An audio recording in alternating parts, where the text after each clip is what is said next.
Благодаря этому рецепту я полюбила курицу еще раз. Такая колбаса из курицы готовится просто, делать это будем в духовке. Да еще и получается очень бюджетно. 1,5 килограмма этой натуральной колбасы обошлись мне всего в $5. А одного взгляда на разрез достаточно, чтобы разыгрался аппетит. Привет, друзья! В этом ролике будем готовить потрясающе вкусную домашнюю колбасу из самого популярного вида мяса – из курицы. Она получится невероятно нежной и очень ароматной благодаря тому, что мы добавим в нее яркие специи, которые именно этот вид мяса принимает с такой благодарностью. Итак, если интересно, продолжайте смотреть. Меня зовут Галина Артеменко.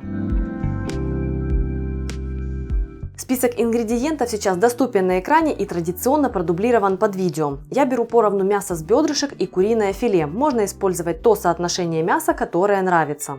Я буду использовать комбинацию обычной соли и нитритной. Вторая придает ветчинный вкус и помогает предотвратить рост плохих бактерий. Для яркого аромата беру зерна горчицы, сушеный чеснок и хлопья паприки. Можно использовать паприку в порошке. Важно, чтобы мясо было хорошо холодным. После покупки в магазине я просто отправила его в морозилку минут на 40. Оно не замерзло полностью, но начало слегка подмерзать у краев. Мясо крупно нарезаю для того, чтобы измельчить на мясорубке. Сперва пропускаю все мясо через крупную решетку, чтобы в колбасе присутствовали небольшие кусочки и текстура была более интересной. После первого измельчения делю фарш напополам и пропускаю половину через стандартную среднюю решетку. Фарш в процессе измельчения нагревается, но так как мясо я немного подержала в морозилке, пока дополнительно охлаждать его не нужно. Отправляю в фарш все специи. Вливаю холодное молоко. Теперь фарш необходимо хорошенько вымешать в течение 5-7 минут. Я надела перчатки, чтобы было удобнее, да и то, что фарш очень холодный, в перчатках ощущается не так сильно. В предыдущих роликах я замешивала фарш в процессоре с насадкой для замеса теста. Если у вас есть такая техника, можно использовать ее. Сперва фарш будет казаться довольно жидким, но в процессе вымешивания он станет упругим. Замешиваю его словно тесто. И вот такая текстура получается. В процессе вымешивания лучше следить за температурой фарша, но я и руками чувствовала, что он холодный. Измеряю температуру для наглядности. Она должна быть не выше 13 градусов.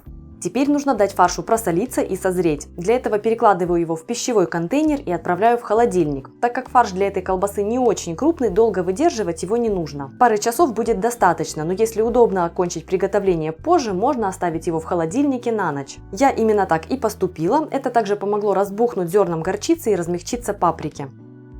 Так как у меня уже есть запас колбасных оболочек, то буду использовать именно их, потому что работать с ними невероятно удобно. Если вы не хотите заморачиваться и искать такие, то можете использовать просто рукав для запекания. В этом ролике использую фиброзную оболочку диаметром 45 мм. Можно использовать просто рукав для запекания, как я делала в ролике с рецептом ветчины. Свою оболочку я замочила перед использованием в воде комнатной температуры на 20 минут. Надеваю оболочку на насадку для колбас к мясорубке, один край завязала хлопковой нитью. Набиваю оболочку довольно плотно, но при этом не слишком, так как после набивки я разделяю длинные батоны на палочки поменьше, чтобы они поместились в мою духовку. Итак, завязываю концы, затем перекручиваю палки посередине и обвязываю перегиб ниткой.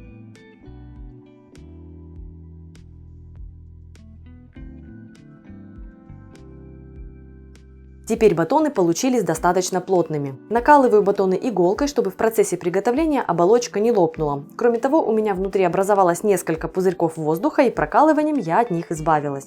Приступаю к термической обработке. В один из батонов вставляю термометр, чтобы контролировать температуру готовности. Обожаю термометр со щупом. Стоит на Алиэкспрессе совсем недорого, и с ним мясо всегда идеально приготовлено. Итак, теперь я укладываю колбасу на решетку духовки. Если батоны колбасы отдельные, можно их на решетку подвесить. Отправляю колбасу в еще не разогретую духовку и включаю разогрев до 80 градусов. На термометре выставляю температуру 72. Это температура готовности колбасы. Когда колбаса будет готова, термометр меня позовет. Фактически колбаса готовилась в течение 1 часа 40 минут. Напомню, что диаметр моей 45 мм.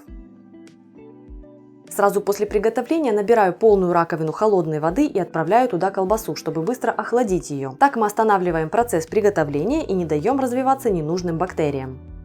После охлаждения выдерживаю колбасу в холодильнике в течение 4-6 часов. Или можно отправить на ночь, после чего наслаждаться этой потрясающей домашней натуральной колбасой. Если мое видео вам понравилось, ставьте палец вверх. В следующем ролике будем готовить очень вкусный и интересный гарнир из цветной капусты. Если не знать, то не сразу догадаешься, из чего же он приготовлен, поэтому очень рекомендую это видео посмотреть и, конечно же, повторить у себя на кухне. Так что подписывайтесь на мой канал, если вы еще не со мной, жмите на колокольчик. Меня зовут Галина Артеменко, и это канал «Жизнь вкусная».